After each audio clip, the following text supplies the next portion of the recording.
Ladies and gentlemen, it is a distinct honor for me to greet all of you today in our embassy, and I am grateful to you for being with us this event, which is dedicated to exploring unfading beauty of cultural glimpses.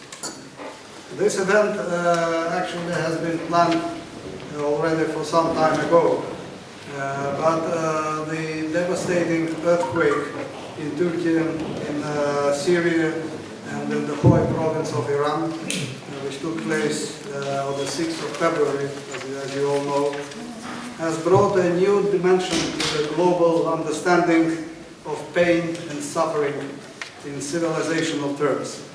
So therefore, I would propose to observe a minute of silence to remember the victims of this tragedy.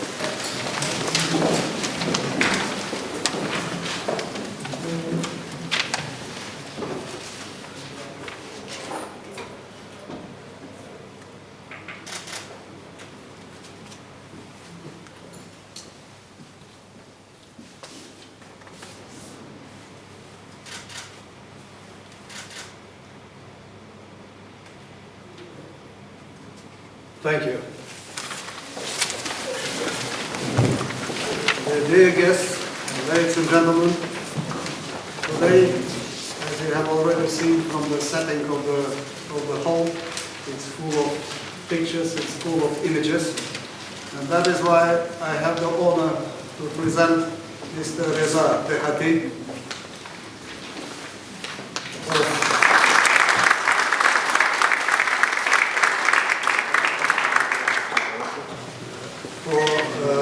spreading realities captured by his camera all over the world. We all know Reza as a philanthropist, humanist, photojournalist living in Paris, who has been witnessing wars, revolutions, catastrophes, joys and sorrows of humanity for many, many years. His fantastic works, and here in this hall we have only a tiny number of them.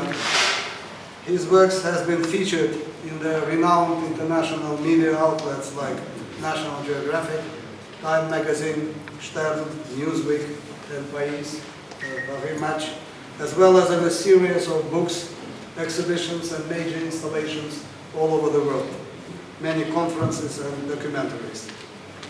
His today's exhibition, these pictures, they are under the chapeau of a title called Khojaly, Wounded Souls. This is a reflection of a human tragedy that Reza, with his own eyes, witnessed on the 26th of February 1992, when 613 civilians, including 63 children, 106 women, and 70 elderly, were massacred overnight in a small Azerbaijani town of Khojaly by occupying army, and the town itself was wiped out of the earth on that day, on that night. Regretfully, that massacre went unnoticed in Europe and around the world, and the genocide in Rwanda took place only 2 years later, in 1994.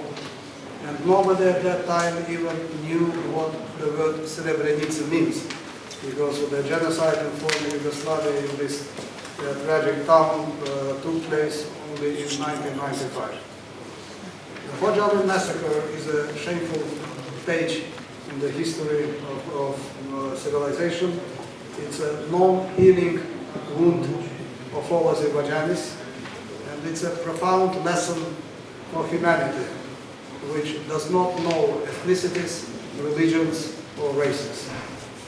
Up to date, the parliaments of 17 countries and 24 states of the USA adopted resolutions and decisions condemning massacres of civilians in Khojaly. And the memorials to this tragedy have been erected in the Netherlands, Germany, Bosnia, Mexico, Turkey, and Israel. That is why today we are very grateful to Reza and to his spouse, Rachel, for being in Azerbaijan in the most difficult times of our history.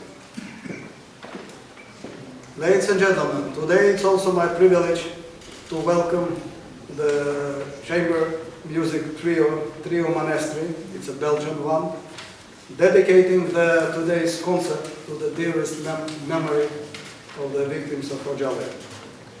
These three charming ladies, wonderful persons and fantastic musicians, Mrs. Nezrin Efendiyeva, where are the guests? Mrs. Astrid, Gallez, and Mrs. Marie-Carmen, Suarez.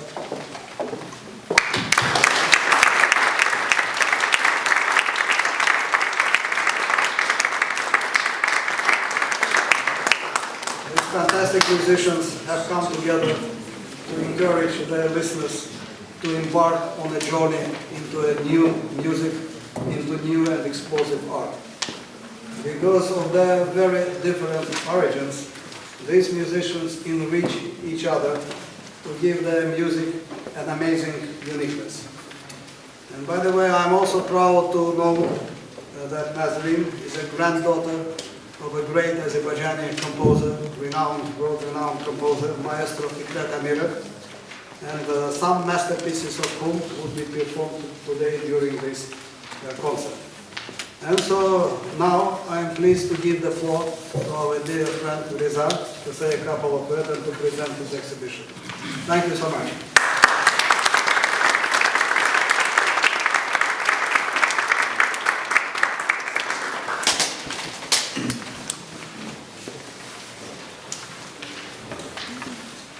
Ladies and gentlemen, Mr. Ambassador, Your Excellencies, it's a great honor for me being in a city that somehow is one of the most important cities in the world, because everything that you do, it has an impact in all the world. And explaining the stories which I have been witnessing over 40 years, which will be mainly the suffering of the humanity all around the world. 40 years after spending my time in the war zones, in the conflict zones, with the refugees, and seeing that how much humanity suffer, and trying to explain and bringing those stories to this world through the publication, books, exhibition. It is not only because I want you to help those people, it's also, I believe that the whole humanity is one. What I have seen, what I have learned over the 40 years is that the whole humanity is only one. We are all part of one body. The humanity, the animals, the trees, and everything is universe. We are all related. In the same way that when a part of a body will suffer, the whole body will suffer.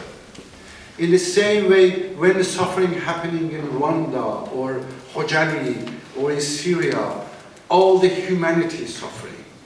That is the whole message. That's the reason which I'm going to these difficult places, I'm going to these war zones, to bring this story, to make everybody saying that I am part of this humanity in the way I am, what I have to do, I need also to bring my works. Everybody has capacity in the level of his works to participate, to make future in a better world.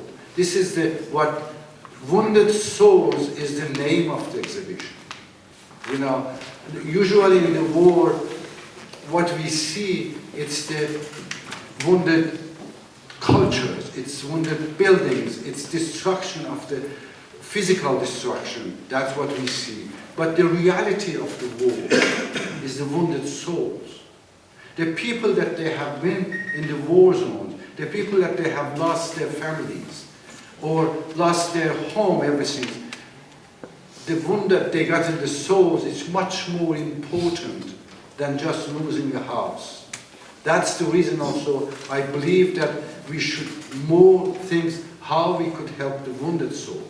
The same way that we are helping to rebuild construction, to rebuild the house or cities that they were destroyed by the wars, we need also to find a way how we could help to these wounded souls. And I believe that art is one of the major healing for the wounded souls.